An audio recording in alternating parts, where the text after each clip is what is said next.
Welcome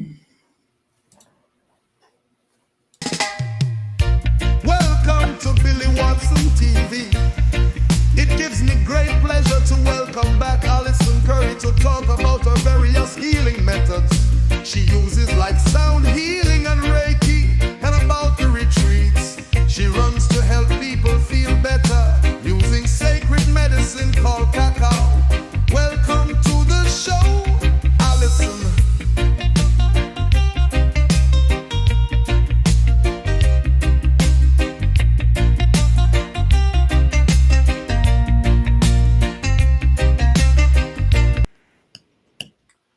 Well, hello there, everyone, and welcome to another episode of Billy Watson TV.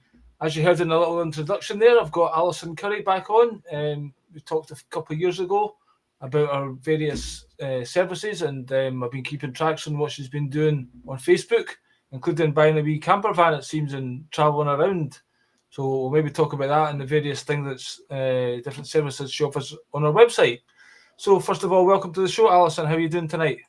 Thank you, Billy. I'm doing good, thank you, and thank you for inviting me on.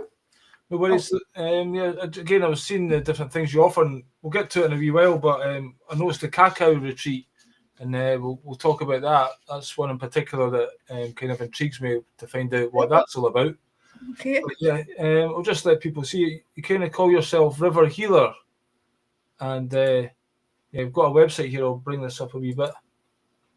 So it's a bit about you there. You're a Reiki master, and you're a strong lineage 5 steps away from the man who developed Reiki, Makao Usui. Would you like to explain what that is? Makao Usui, yeah, he's the chap who developed Reiki. Well, the symbols, he was in meditation, he was a monk, and the symbols that are used in Reiki were given to him. So Reiki is a form of healing, energy healing. But it's, anybody can heal energy, life force energies all around us. You don't necessarily need the symbols. The symbols help. They're like keys that open the channels for the healing energy to focus the healing energy. How do you use these symbols? Sorry?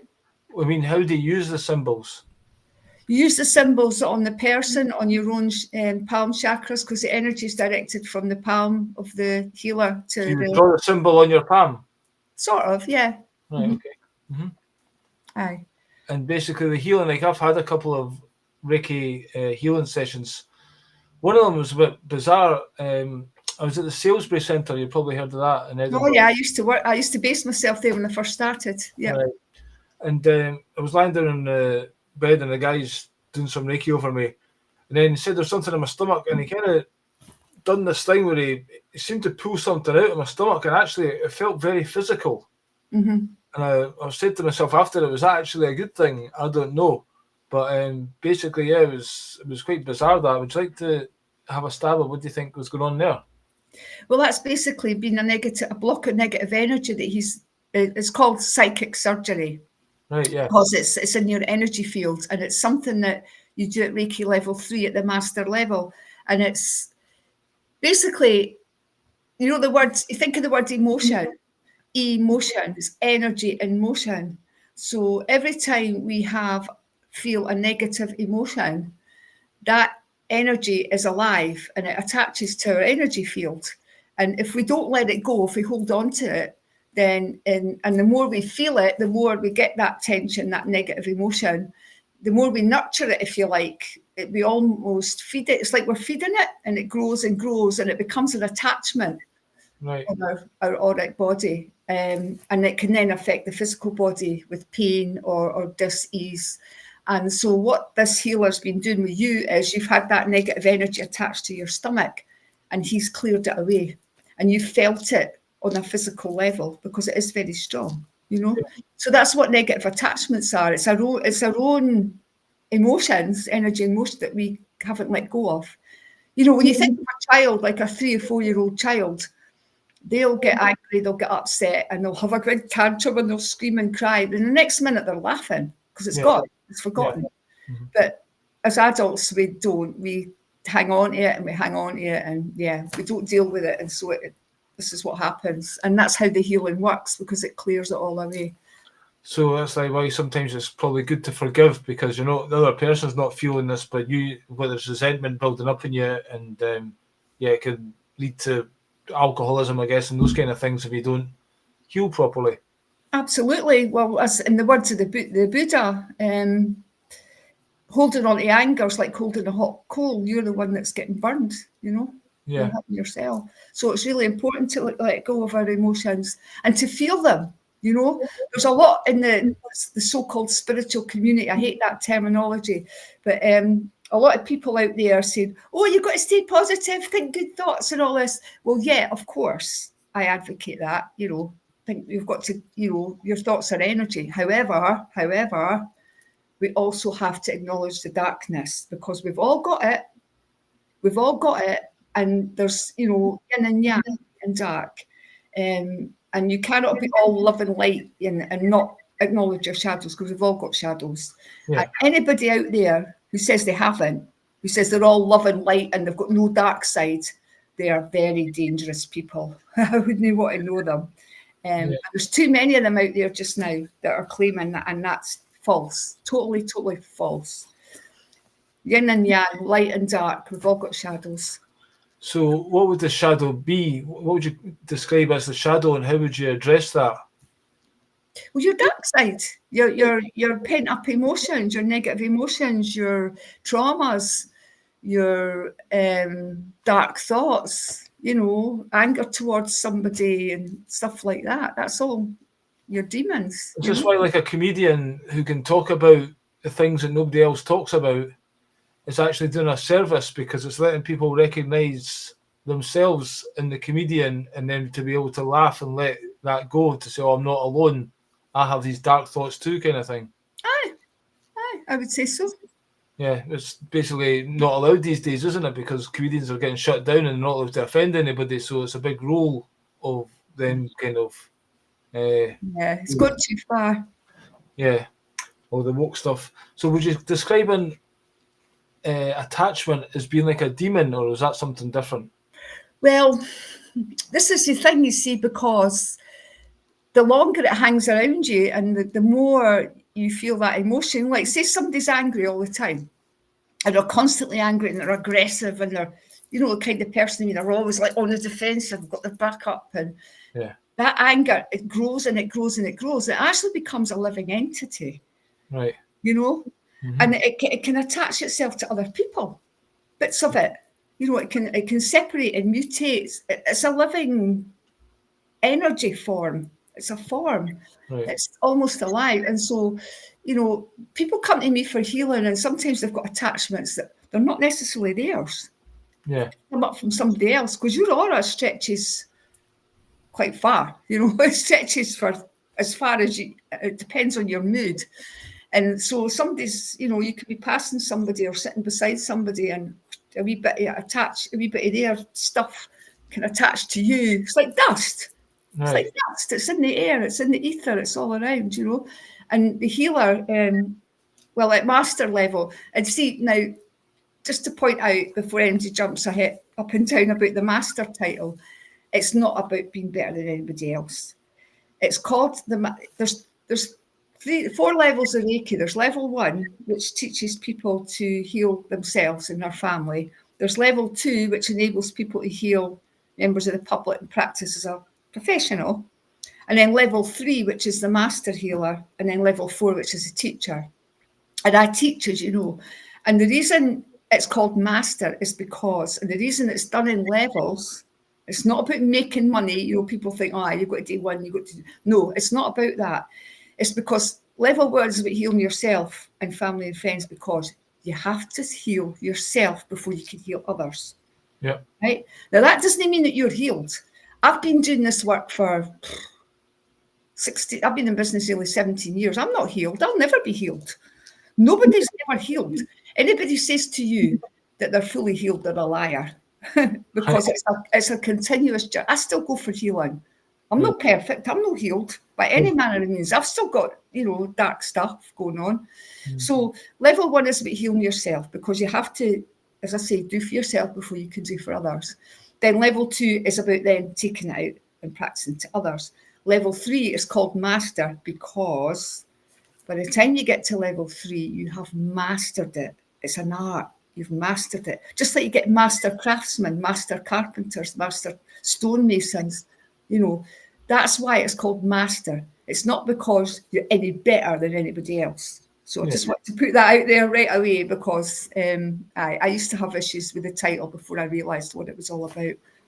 Yeah. Well, they say to be a kind of master of something, you have to do 10,000 hours of, whatever kind of practice at it, and it's time. Well, that's it. It becomes a way of life. So basically, removing negative attachments is something that a Reiki master does. You wouldn't do it at level 1 or level 2. Right. You do that at level 3. I actually went for some shamanic healing recently. I don't know. You've probably heard of this, though. I mean, there's different types of shamanic healing. I'm studying it just now, Billy. Carry on. Well, there's some that obviously use psychoactives and some that are done through sound or dance and stuff like that. Mm-hmm. So I took some 5-MeO, basically DMT, which is the toad. And the second time I done it, it was quite bizarre because I was like, I started breathing like that. And then just like, I couldn't stop. I was like, and then I felt like I was breathing something out of me. Like, seen in some, like the Green Mile or something like that. I think that guy's like, it was like 50 minutes of pushing this thing out, and then I felt like I'd gone, and I was like to the shaman, like, that was like an exorcism. And she says, oh yeah, but she didn't think too much of it. But then a few days later, she's like, there's this dark entity in my house that it took the female dark entity. It took me 3 days to get out of my house, so she doesn't want to do them indoor anymore because I guess they can exist in the field. But that she told me there was like an entity attachment. I did feel much lighter after that. But it was strange that you're saying that you can pick them up of other people because, again, how do you protect yourself against that then? Because there's everyone, there's so many people with dark energies floating around them. So what's these things you've got? Crystals. I've always got my crystals on for protection. And you can also, if you're going into a busy place, you can visualize white light around yourself, like a shield of white light or gold light. Yeah, wear crystals. How do they work? Sage yourself when you get home. You get the sage out, or Palo Santo, all these things used for cleansing. Right. So do you know how they work, or it's just one of these things that, because there's different crystals do different things, do they not? They do, yeah, but most of them repel negative energy as well. But you're right, they all do different things in terms of healing. The ones I wear an obsidian, also known as dragon glass, because that's good for repelling negative energy. Shungite, smoky quartz, and this is what they called orgone, because it's malachite and it's shungite and it's got the copper and everything around it, so it protects from like EMFs as well, Wi-Fi and stuff as well. Aye. Because recently I've been looking at chemtrails, and some people say that organite in a small pyramid kind of can stop chemtrails, and I don't know if we'll go that far, but then I interviewed Matt Landman, and he was saying, oh, that's bullshit, but then other people say organite is like a life energy. So it's maybe not for chemtrails, but do you think it helps for EMFs, for Wi-Fi and that kind of stuff? Yeah, I've got the organite pyramids up beside my Wi-Fi because it absorbs the EMF radiation, right, and fires it back, absorbs it. So although I only have my Wi-Fi on when I'm using it, I don't have it on all the time. Yeah, because basically that's another thing that's quite disturbing in people's electric fields these days. Aye. Billy, you wouldn't believe the amount of people come to me for healing and they can't sleep or they're getting ringing in their ears and all this. And I say to them, do you switch your Wi-Fi off at night? No. And they look at you like you're daft, like, well, why would I? And I say to them, well, think about it. You put your phone on, you put your laptop on, boom, it's on. So obviously it's going through the ether. So it's all around you, right? Yeah. Obviously it's going through your body. I mean, come on, obviously it is. It's common sense. It's going through your body. If it's in the air, it's in the ether. It's your phone's picking it up, your laptop's picking it up, your tablet, and whatever else. Yeah. Well, of course you're going to switch it off at night. And I just don't get why people don't. I went on a trip. I think you've seen some videos recently of in Scotland, and we went, one night in particular, we went beside this lock, and it was almost like the silence, because we were the only people there. The silence was deafening. And then when we came back and just lying in bed, even you think you could hear the electricity. It was just like, the difference is like, but you get used to it in the house. But yeah, it's all around us. And I went through an airport recently, and there was these new scanning machines that they've got. Now, the old ones are more of an X-ray, but I just don't like playing the game or whatever. So I said to the person, "No, I don't want to go through it." And big security comes and they try and talk you into it, and basically you feel a bit pressured. So I didn't have anything to back up my argument. So I said, "Right, I'll go through it this time, but I'll research it." So they gave me this name of the particular body scanners that they're using in these airports. And apparently it's very low millimeter waves. She says it's almost like a mobile phone that gives off more. And it probably does, to be fair. But do you think that that's a good idea to go through them? If you're going through an airport, would you go through them, or would you? Well, I've had to, because, I've beeped and I've had to go through the thing, and I don't like it. I really don't like it. Aye. Again, and of course I've got to take these off. Yeah. Aye. No, I don't like it. And it's not like I can burn my sage afterwards either. I've got to wait till, God knows how long. I know, I don't like it. I've got no there saying trying not to go through the scanners. Again, I've done a wee bit of research while I was waiting for the plane, and they did seem to say that, well, as far as when you go on Google, you're getting disinformation anyway, so they're saying, they're not that bad, blah, blah, blah. But I would like to see a proper report about them. But again, we know that all these things aren't good, and again, the 5G towers that are up everywhere, it seemed essential during the lockdown for them to put up. You just wonder what kind of nefarious things they've got. And then you've got these light bulbs these days that I can't buy an old light bulb. I can't find them anywhere because I've got these new, there's even, everywhere, Tesco and that, these are the new modern ones. And it's like, no, but they pulse, if you put them in slow motion. So that pulsing's not good. And I think there's something else I was going to say, but we're getting attacked on all levels. So again, it's probably quite important to learn how to do these things with the sage and clean out your energy. Absolutely. So on your website, you've got some services. I'll just bring this up that you do. So you do Reiki healing. You've got this one, sound healing. Yeah. Different things that you use for sound healing, gongs and various other things. Would you like to talk about them? I think you've got one or two on you there. Sure. I was planning to retire this year, and last year I ended up completing the sound healing training with Kim Hanlon in Lennoxtown, and give Kim a mention. I don't know if she's watching. And with I'd already had a couple of small Tibetan bowls that I used to use with my sessions anyway, and the drumming. I've always been a drummer. I used to have Benji drums and bongo. I don't know if you remember the Bongo Club in New Street. Oh, definitely, yeah. On a Monday night, I used to go to a drumming sessions with the bongo drums and the Benji drum. I had a big Benji drum. Right. I used to go there on a Monday night with my friends. So I've always loved my drums. I thought it was just a big reggae night and a Friday night. I didn't know it was an actual bongo club. So last year, about a year ago, it was April last year, I made my own drum. I birthed this beautiful drum. Wow. Hear that vibration? All right. Get your guitar out, Billy, we'll have a jam. That sounds good, eh? Anyway, how did you make that? At the workshop? A workshop or something? It's a lovely guy in Cooper in Fife at Falkland Estate by the name of Martin Watson. Right. He has drum birthing workshops up there on Falkland Estate. Right. And he's very knowledgeable, and he's great to work with. He really knows his stuff. And he was brought up on the estate, so he knows it like the back of his hand. He takes you for a wee walk round through the woods and round the estate as well while you're there. And so what you do is he has his animal skins and the wood. And now, first of all, the animal isn't killed for its skin. No animal is killed, because I used to have issues with this, you see. This I got around it. No animal is killed for its skin. So what you're doing is, the skin would have just been chucked anyway, so you're giving it new life. basically, and everything's energy.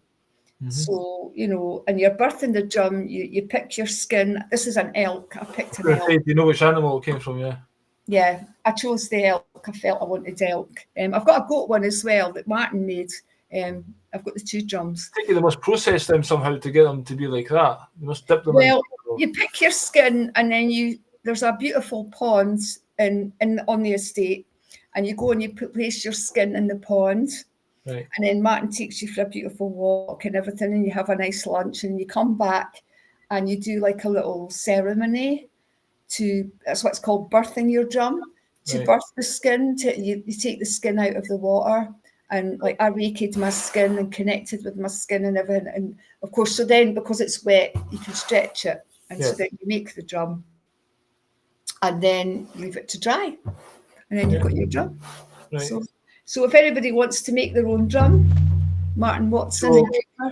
You pull it tight, and when it must take a bit of time to dry, so you just wait for it to dry, or? Well, you take it away at the end, you leave it outside, and you make, you know, I made a beater as well. And then when you take it home, it's still that you have to leave it outside the next day, or just leave it another day or so to dry. Yeah.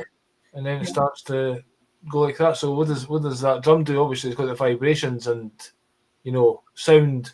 The drum and tempo can alter your brainwave patterns, you know, and it induces a relaxed state of mind. It can induce altered states of consciousness. I go into trance with that drum. Yeah. This is the first type of shamanism, the first instrument that, you know. Absolutely. I'm studying shamanism with a shaman called Chris Latikow. A great guy. So I'm doing the shamanic stuff just now as well, and I do go into trance with the drum. I've always been like that. It's fascinating because the stuff that comes to me is just amazing. But so it puts you completely into an altered state of consciousness. But for healing, because I use it at my sound baths. So I call it sound immersion. I don't like the word bath, but I start with the drum. I walk around the room. You know, everybody's lying on the floor. You organise these workshops, basically. It's not a workshop. It's a sound immersion. People come and receive. It's like a group healing. Right. Okay. You know, so they're not participating. They're just lying, getting the healing. Yeah. And so I'll walk around with the drum at the start.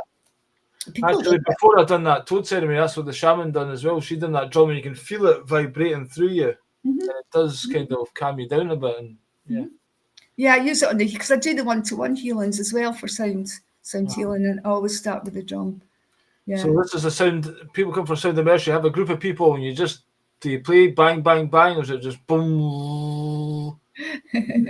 I walk around with it. I do the drum, and I do a shamanic blessing chant, and then it gets faster and louder. I just go with how I feel. Yeah. And then I have a rain stick, and then I have the bowls. I'll tell you about the bowls. Yeah. The Tibetan, I use, you know, you get the crystal ones. Some people use the crystal ones, the more modern ones. I prefer the traditional Tibetan bowls. And I have currently 6. I need to get a 7th one because they tune to the chakras. Right, okay. And this one is my favourite. This is the heart chakra. Right. And I got my bowls. I'm going to give the guy a plug here because they're a brilliant shop. It's a shop in Peebles called the House of Gaia. Uh-huh. And the proprietor, Ian, and his wife, they go to Nepal and source the bowls from the actual maker of them. Right. And this bowl, Ian actually watched the man engraving it. He sent me the video of it being engraved. Wow. And it's just beautiful. I can let you hear it because the resonance is just takes a minute to. Right.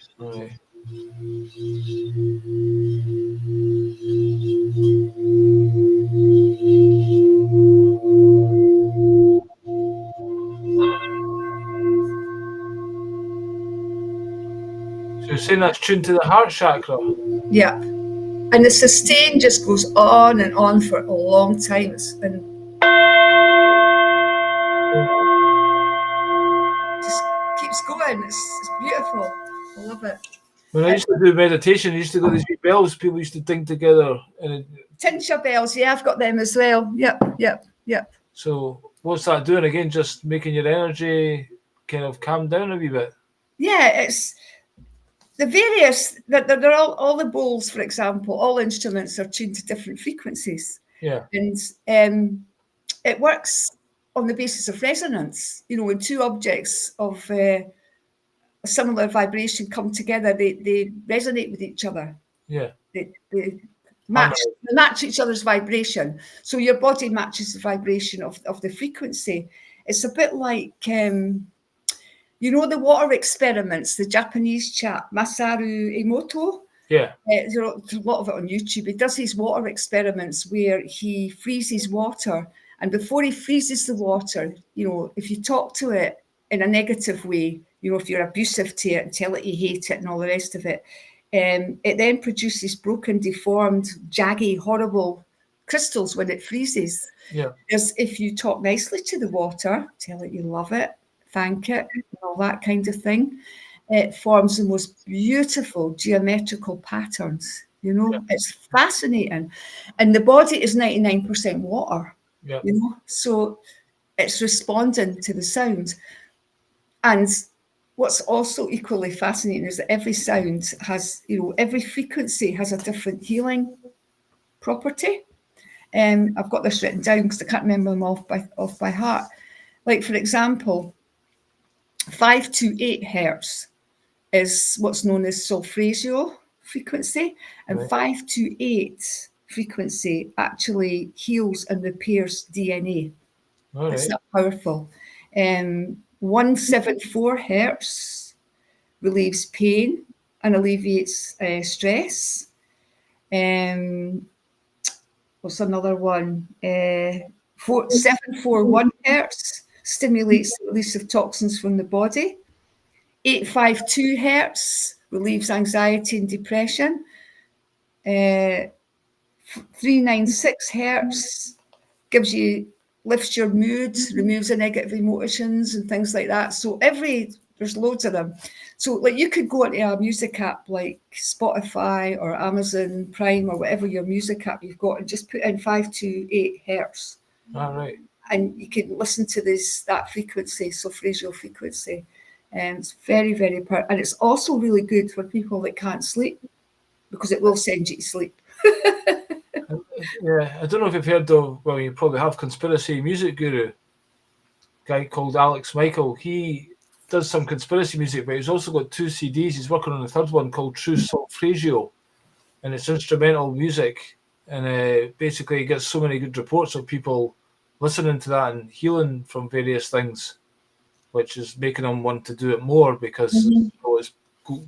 Because a lot of, obviously, the modern music we hear is punk or jaggy, you know, and it's not designed for healers, you know what I mean? But again, the cathedrals of old, some people would say they had a different purpose.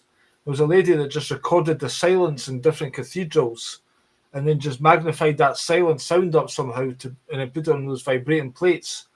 And the pattern that formed on the vibrating plate matched the shape of the windows in each cathedral. Wow. So again, the organs, sound healing your organs. So absolutely.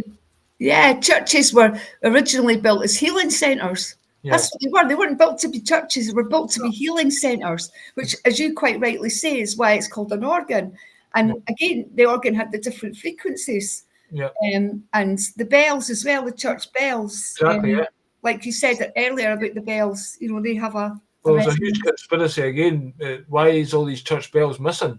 In the war, they took a lot of them away and said it was to make weapons or something like that. But some people think it was to keep, they said, demons or whatever negative entities away. When that bell's chiming all the time, then they have to scarper. So the fact there's no, you know, all around the country, these church bells aren't getting heard anymore, probably means there's more demonic entities flying around. Or True. Stuff like that, you know. So again, they were used for healing, and there's a reason why they're not there anymore. So again, people like yourself, do these bowls, do they go to different hertz and do these things? Yeah, because they resonate. They're tuned to the different chakras. So they've got the different. Don't ask me what all the different hertz for each chakra is because I haven't got them off by heart. Catch me out there. All right. We've also got. I'll just show this quickly. We've got this thing here. Can I press play there? Yeah. Oh, my gong! I love my gong. So that's like the start of some Japanese show always had back in the day. Forget the name of it. It was like a start of a TV show like that. But yeah, why did you get a gong? And is that part of your ceremonies as well that you use that? Oh yeah, use the gong. The gong's amazing. It reduces stress, it lowers cortisol, quietens the mind, relieves tension, emotional healing, very powerful emotional healing.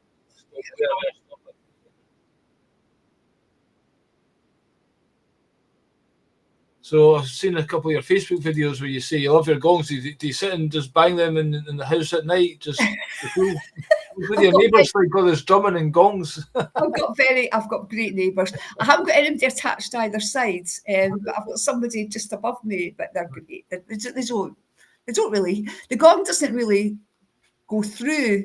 I think the drum probably does, but the gong doesn't. And again, I got the gong from House of Gaia. It's great. I love it. To be honest, Billy, if I had a bigger house, I could happily have a room full of gongs. I'd love to get another one, but I have to stop with one. I can't. So is that like you're doing these gongs and you're feeling therefore the resonance of them? So you're feeling better after you do it. It's almost like I swear. I mean, I've always been in good health anyway. But I swear I've had a lot more energy since I've started working with the sounds. Seriously. Right. And I'll sleep a lot better than I used to as well. So. Right. So that was you going to retire a couple of years ago. Did you mean retire from your shamanic work or your healing work? From the healing work, But I'm not going to now, not anytime soon. But what would I do? I'd get bored. What would I do? Yeah. Well, you do write poetry as well, don't you? You've released a book of poetry. Yeah. So you're quite a creative person. I've kind of let that slide lately. The inspiration hasn't really been there. I did do a wee bit last year, but yeah. I'll come back when the time's right. You mentioned the rain stick as well. What's that? Well, it's a stick with little bits of pebbles, tiny pebbles, or cactus. Bits of cactus is used in it as well. And when you tilt it, it makes the sound like rain. All right. I should have brought it through there. I'd have to go and get it. I don't want to. But it just sounds like rain basically. And I've got an ocean drum as well. That sounds like the sea, like the waves. Right. And on the gong, what I do is there's a wee thing called a flume that Ian actually showed me this in House of Gaia. It's a wee stick called a flume that you slide it around the gong. It's on that video, but maybe take you a while to find it. You slide it on the gong and it sounds like a whale sound. Right. So what I do in my sound immersions is I do the whale sound and then I get the ocean drum out and I do the sea. Right. And then I blend it because when you put the drum down, it still makes the noise. So as I'm putting it down, I'm doing the whale again. Yeah. So you're getting the combination of the sea and the whale sound, and it's beautiful. It's nice.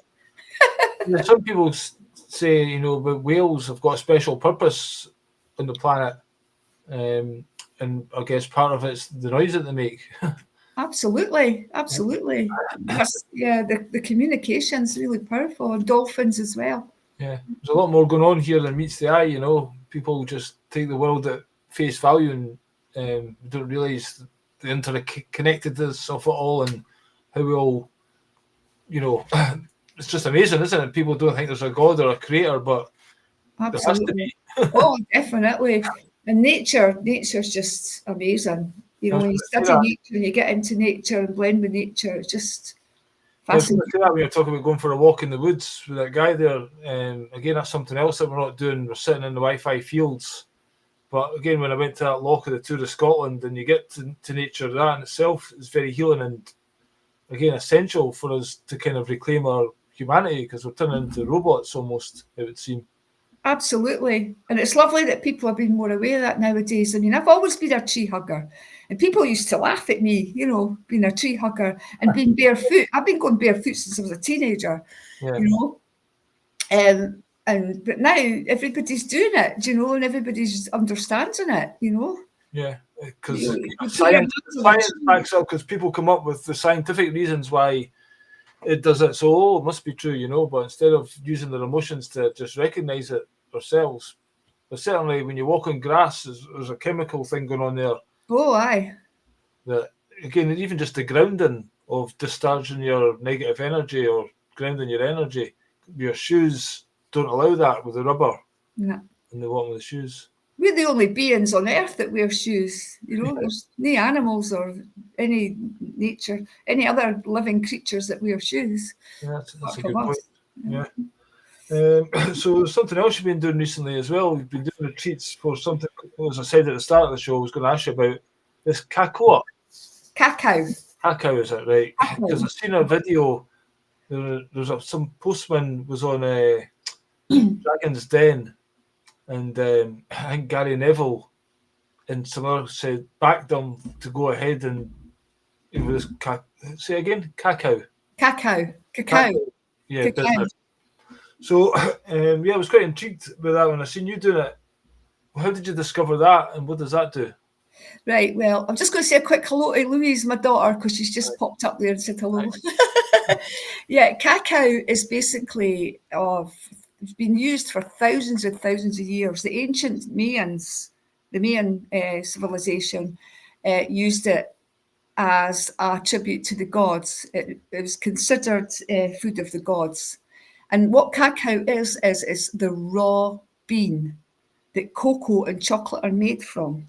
Right. But it's the raw bean, because what happens is when they make cocoa is they boil the cacao extensively. Yeah. And all that boiling of it and the heating of it takes away all the goodness out of it, which I'll tell you about in a wee minute. Yeah. So cacao is the raw bean, and it's then mass processed to make cocoa, and then it's processed even more to make chocolate, and loses all the benefits. Yeah. Because what cacao has in it, it has a thing called I can never say it, theobromine. Theobromine, and what that does, that is what's known as the food of the gods. And theobromine enhances psychoactive visions. It's not a psychedelic, psychoactive. It boosts your heart health. It stimulates the blood vessels. It enhances your mood, stimulates the brain. It's a diuretic, which means it eliminates toxins from the body, you know, it makes you pee. Improves your memory, improves your blood flow, stabilizes your mood. It helps with hyperactivity. And cacao also contains tyramine, which stabilizes blood pressure. It's full of magnesium. It's very rich in magnesium. It helps you sleep because it regulates the melatonin and the serotonin. That's how it helps you sleep. Not because you should drink it at bedtime, because a friend of mine, I told her it helped with sleep, bless her, and she drank it at bedtime and she was up all bloody night because it's a stimulant. It keeps you up. It's like caffeine. Right, okay. But the reason it helps you sleep is because it regulates the melatonin and the serotonin. Yeah. But you shouldn't really drink it after 2 o'clock in the day because it will keep you awake, Okay. if you understand me. So, and it also regulates the liver. And it enhances feelings of well-being. You know, it makes you feel good. It's a stimulant. It's a bit like caffeine. It boosts you, it lifts you. Yeah. Physically, it's good for the heart health because it stimulates the flow of blood to the heart, and it regulates blood pressure, stabilizes your blood pressure, and cholesterol. So it's really good for the heart physically as well. Taken in the whole ceremony, now I don't like the word ceremony, I use the word, you probably noticed, I use the word communion. I call it cacao communion because the cacao bean, the cacao plant itself, as I said, it was used by the Mayans for, you know, and indigenous tribes, you know, hundreds of thousands of years ago. because traditionally it's a sacred plant. Plant medicine is very powerful, as you'll know. And all plants, spirit is sacred. You know, plants have spirit, just the same as we do, just the same as animal. Everything has spirit. Yeah. And so what you are doing in a cacao communion is you are thanking the spirit of the cacao for the healing that she is bringing to you. You know, she's a powerful medicine and she's bringing you healing. And so you're thanking her for that. So it's like a blessing to the cacao, to the spirit of cacao.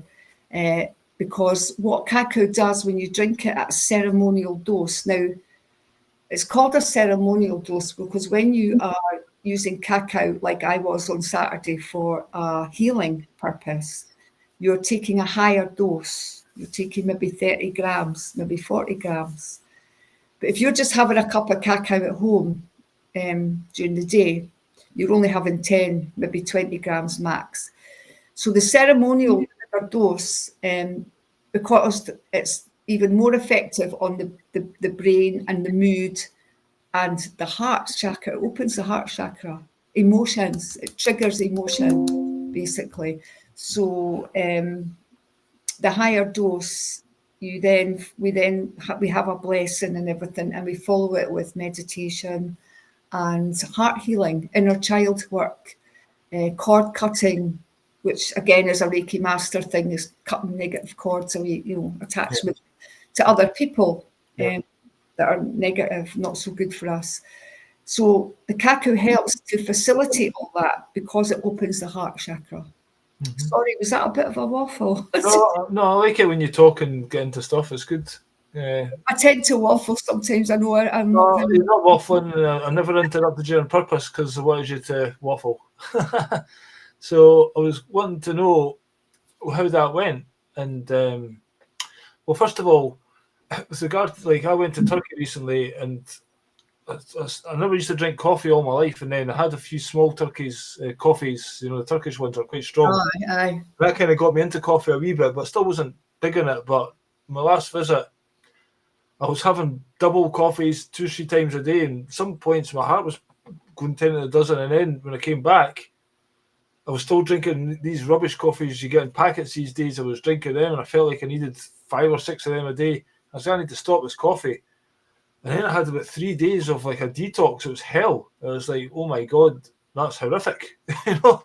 And now I think I was away at Belfast the weekend and had some coffees in the room. So I was addicted for them for 3 or 4 days, but I was like, that's it, I'm not doing it again. I'm not going to buy any, you know.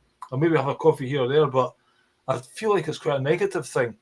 And I'm just wondering, you know, about this, if people kind of then start to depend on it, you know, if it can be a bad thing or it's all good, you can drink as many as you like, or, you know, on a daily basis. What would you recommend for that? What, the cacao? Yeah. I always err on the side of caution. Like I enjoy a cup of cacao, not a ceremonial dose, like 20 grams, 10, 20, but I don't drink it every day. Right. I drink it maybe every second or third day. Yeah.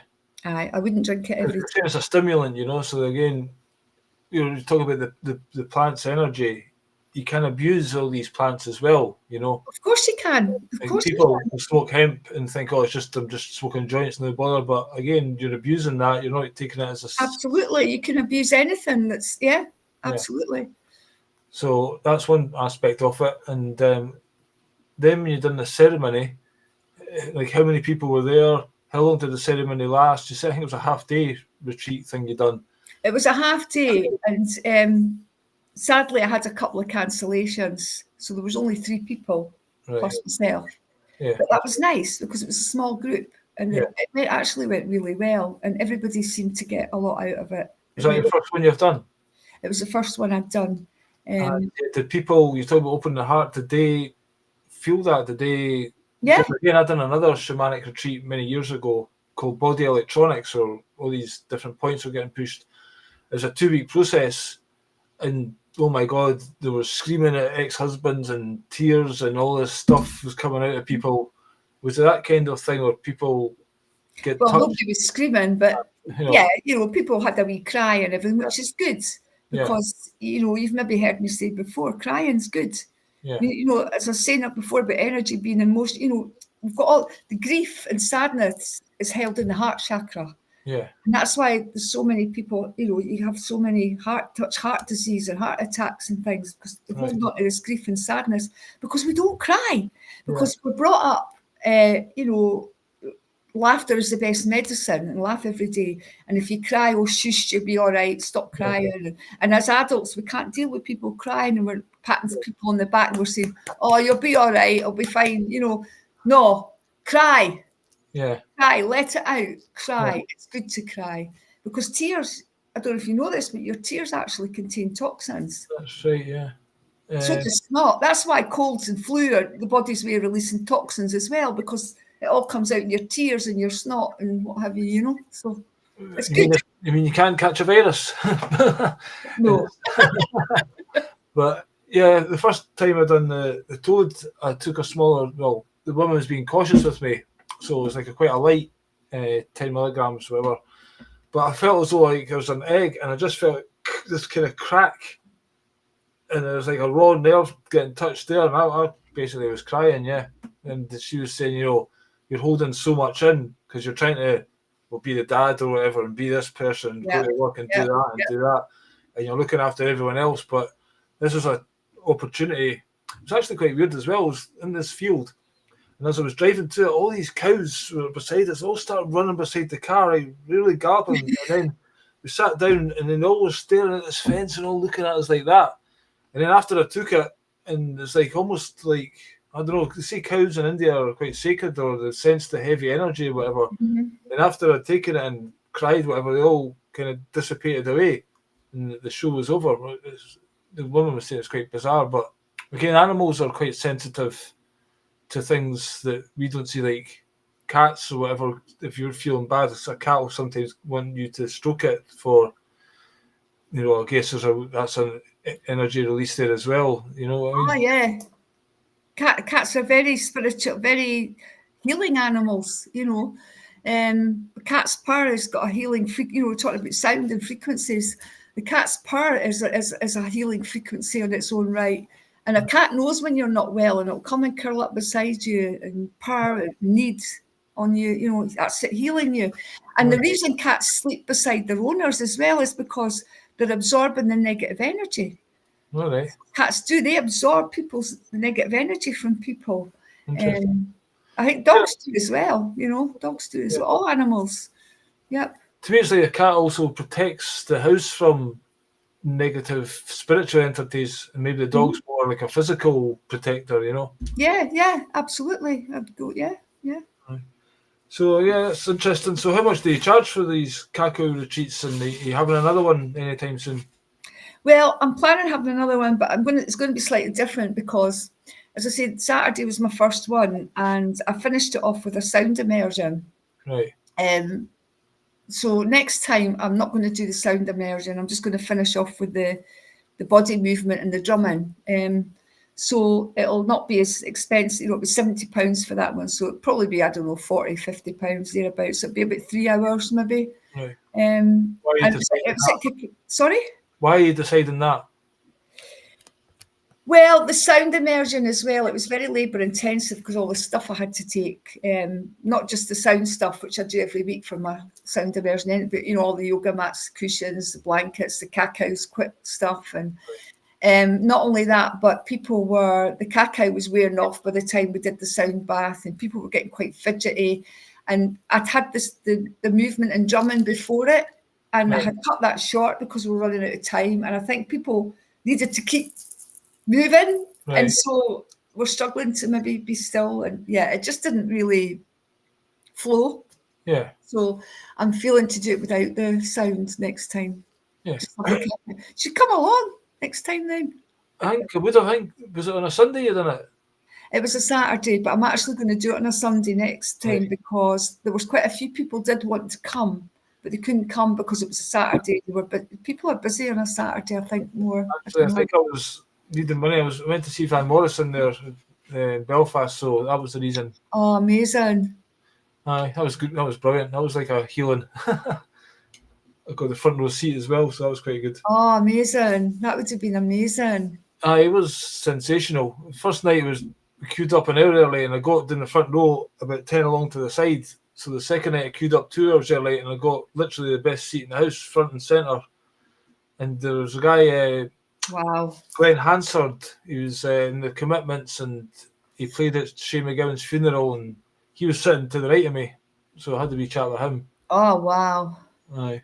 That was amazing. But Van Morrison was, some people say he's a bit grumpy or whatever, but Like he's in a good mood. But his music was, the band were amazing, and he was amazing. It was just, even my girlfriend, who's not that big a fan, she was blown away. Mm-hmm.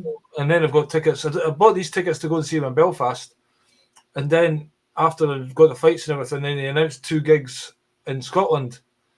And they went on sale at 9 o'clock, and literally there was no tickets immediately. I think the fans, pre-sale, all the Glasgow ones went, and there was like 15 left for Edinburgh, and I got literally the last 2 tickets. So I'm going to see him at the end of the month, of March in Edinburgh. So. Oh, I didn't know I would have wanted to go and see him. Oh, no. Can you get me a ticket? I can get you a ticket, actually. Well, there's some available in the black market, and there's a website called Via Gogo. You pay a little bit more for it, but there is tickets there. So, I want to go. I want to see him. Happy Day you can get for £100 there. I would say it's worth it. Like, oh, Brown Eyed Girl was always my song. And you know, on my 40th birthday, I kept asking the DJ to play it every half. He was actually getting really annoyed with me because I kept asking him to play Brown Eyed Girl. Well, I was in a bar, went to the Irish, after it for a couple of Guinness, because you've got to, haven't you? And there was a guy in the bar, so I went up to him and said, "Can you play a Van Morrison song?" That's what he played, Brown Eyed Girl. But yeah, he never played that in the night. He played there's a song called. No, I mean he's got many different ones, but he played this song called "Summertime in England," which the audience, as he was playing it, just there's bursts of applause throughout the song. Then it's finished, and everyone rose to their feet. It was like really something special. Oh, brilliant! Anyway, we're not here to talk about Van der Man. We're here to talk about yourself.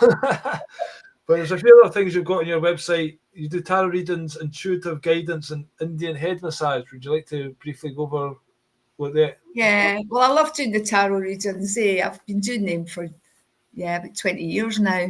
It's fascinating. The tarot cards they're basically a tool because I'm quite. We're all psychic, by the way. It's not a gift. Nobody's special because they're psychic, But I use my psychic awareness, let's just say. And I do pick up on people's energies. People could come in and sit down and I get a vibe right away of what's going on for them, But the cards are a tool as well. And the cards, again, I've had my tarot deck for 24 years. 2020, I bought them. 2000. Did you think you were psychic before that, or did you think you got these cards and then did you study the cards and then practice and then it's like a muscle building up? Well, the psychic, your sixth sense, your intuition is like a muscle. I actually I do workshops. I do tarot and psychic development workshops as well. All right. Every so often, usually about every 2 years or so when there's demand. And I teach people to enhance their own intuition because, like I said to you, everybody's got it. We've all got six senses, but we've got it when we're born with six senses. Yeah. But education, media, society knocks the sixth one out of us, basically. Yeah. And the fluoride and all the rest of it calcifies the pineal gland. All this as well. So, yeah. Even your gut is like your gut energy. People say follow your gut. And that's like the second brain or something they call it because absolutely sensitive. Absolutely, or as my shaman teacher calls it, the body mind. And I say that to people as well. I say that to customers when they come for readings or guidance. I always say to people, follow your heart. You cannot go wrong because there are no mistakes in life. You think of that word mistake, take one, take two. There's no mistakes. There's only lessons. So you follow your heart. And it doesn't work out the way you expected it to work out. It was meant to be that way for a reason, because there's a lesson there for you. Yeah. You haven't made a mistake. You've just had to get that lesson, because that's what life's all about. It's about lessons. So anyway, I use the cards as a tool, but the cards are amazing. I've had that deck 25 years now. And I would never use another. I've got other decks. I've got other oracle decks as well. But there's something about like I said earlier, everything's energy. Yeah. And it takes the energy of the owner and so on. And my cards are almost alive. They're almost an energy in their own right, do you know? And they never fail to amaze me. Even my clients will come and they'll sit down, I'll lay the cards out. And I'll say blah, blah, blah. And they're like, wow, that's so right. That's so spot on. And that and that and that. And wow. And, you know, and it's just, aye. So again, did you study each tarot card and then learn the meaning of them and then learn to interpret them, or do you just look at the pictures? No, see, that's where I was going with the workshops. See, I do this, I go off on tangents. No, when I'm teaching the workshop, I tell people, get the base meaning of the card, yes, but use your intuition. Right. Sorry, that's where I was going when I was starting to talk about the intuition. Use your intuition. What do you see in the picture? Right. It's like, what was that program that used to be catchphrase? Say what you see. Right. Look at the picture. Say what is in. What does that picture say to you? What do you feel from that picture? You know, and put that around the base meaning, and also how the cards are together. Which cards next to which? They tell a story. Yeah. Well, I was going to say there's different types of layouts, like the Celtic cross or whatever. And is that important? You know, when people are doing tarot cards, like the layout, the spread. The spread, right. Yeah. I never used the Celtic cross. It just didn't resonate for me. I used a spread called the Romany spread. Right. An ancient spread that the Romans used. That's what it's called, the Romany spread. It's quite rare. I don't think anybody else uses it. Right. It resonates for me. I love it. It's 15 cards. Right. And it's 3 cards for the present, 3 cards for the past, because the recent past, because it's relevant to where you are now. You know, you can't be in the present if you know how the past. Mm-hmm. And 3 cards about the person, 3 cards for the next 3 months, and 3 cards for the next 6 months. I never go past 6 months because you carry. Yeah. Things, the butterfly effect, things change, choices you make and what have you. Mm-hmm. Also, and I always say this to people as well, the cards don't predict, they don't tell you what's going to happen. They give you guidance and direction, you know. Right. And it's the choices you make that ultimately decide, you know, what happens at the end of the day. They don't tell you exactly what's going to happen. They give you guidance and direction. And so, I was doing tarot readings. And so then I ended up doing intuitive guidance because, as I say, I do pick up energies around people, and I do get gut feelings about what's right for people. And on a practical level, I am qualified. You know, I've got the bits of paper. I'm a life coach. I'm qualified in psychotherapy and in counselling. And as you probably know this, I worked for 30 years in social work with addictions and mental health. So I've got a lot of experience in that way. And the intuitive guidance it was coming in a lot with the tarot reading and with the Reiki, because some people, they'll come for their Reiki and they'll go, they're quite happy. Some people want to sit because every disease has got an emotional root, yeah? Yeah. Medicine will kill the plant, but it won't get to the root, and so the plant just keeps growing. Yeah. So the way Reiki works, it gets to the root, and that's the emotional stuff, the traumas that the people have gone through. So some people like to sit after their Reiki, they've got 5 or 10 minutes, whatever, and they like to talk about that. That's fine. So what I started doing about 5 years ago was offering intuitive guidance as a session in its own right. It's a bit like counselling, but I don't like the word counselling. So people come for intuitive guidance, you know, and for whatever's going on in their life, whatever traumas they're trying to deal with, whatever changes they're trying to make. And I've never had to do more than 12 sessions, and I never would. That's what I dislike about counselling, because it's like going on and on and on. And I don't encourage people to go on and on and on about all the negative stuff that's happened to them, because that's just dragging you down. That's just, no, obviously you need to get it out there, but then we'll deal with it and we'll get rid of it, you know. Yeah. And it's really powerful, and it's helped a lot of people, and I love doing it. I just love helping people. Like, I had a lass come to me a couple of years ago with a condition, a phobia. I think it's tachyphobia. I'm not sure how to pronounce it, but it's basically a fear of childbirth. Right. So she came to me with this tachyphobia, and within a year she was pregnant. and she's now had a baby, you know. Right. So And she discovered why she was scared of it. we got to the root of it. We got to the root of it. I'm just joking because I know some people recently have had a baby and they're like, oh my God.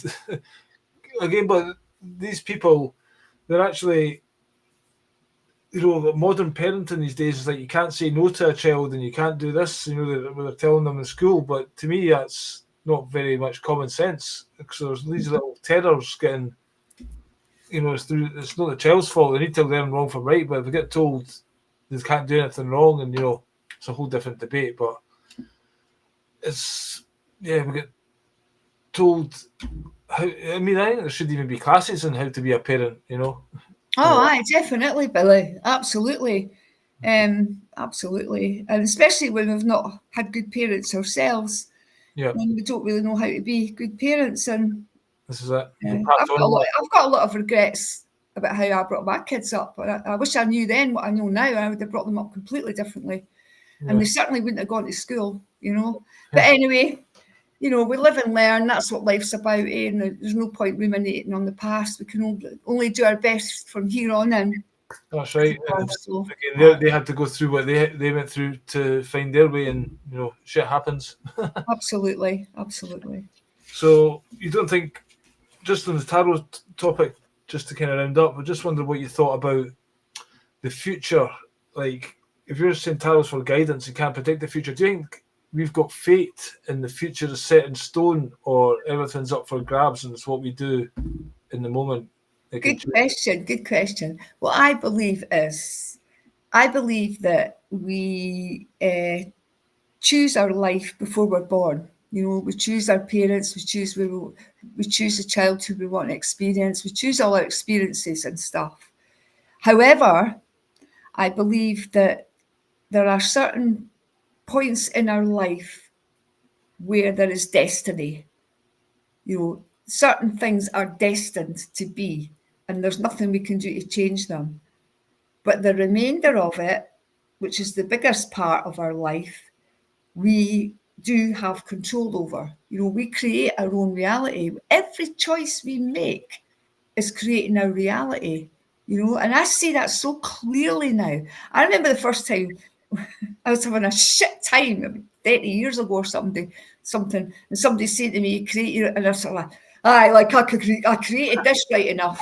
And see, when I look back though, Billy, I did create it. I can see it now. Yeah.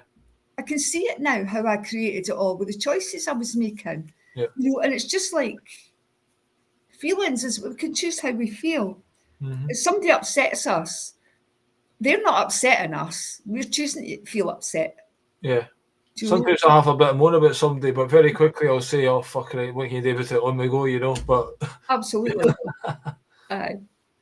Yeah, it's been great chatting to you. Is there anything you'd like to finish on? Your website's riverhealing.com.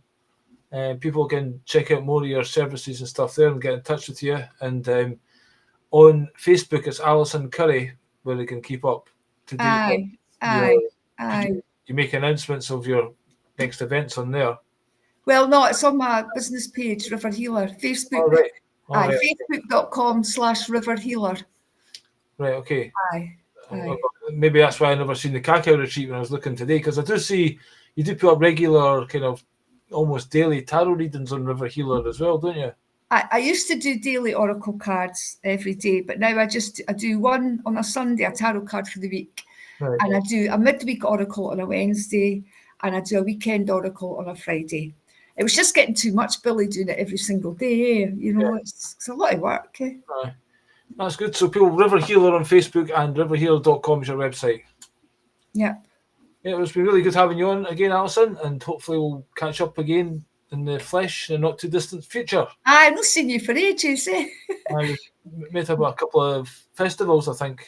I don't know how I didn't bump up into you when you were doing your tour of Scotland when I was out and about in my van. I'm surprised we didn't run into each other. Well, that was a wee while ago I'd done that. Aye. A couple of years ago, but I've just published them all recently on Substack. Right. But yeah, that was quite good. But anyway, thanks very much for your time. I'm going to play a wee outro and I'll have a wee chat with you after that. Thanks everyone else for watching. Thank you. We'll be back soon. Cheers and out.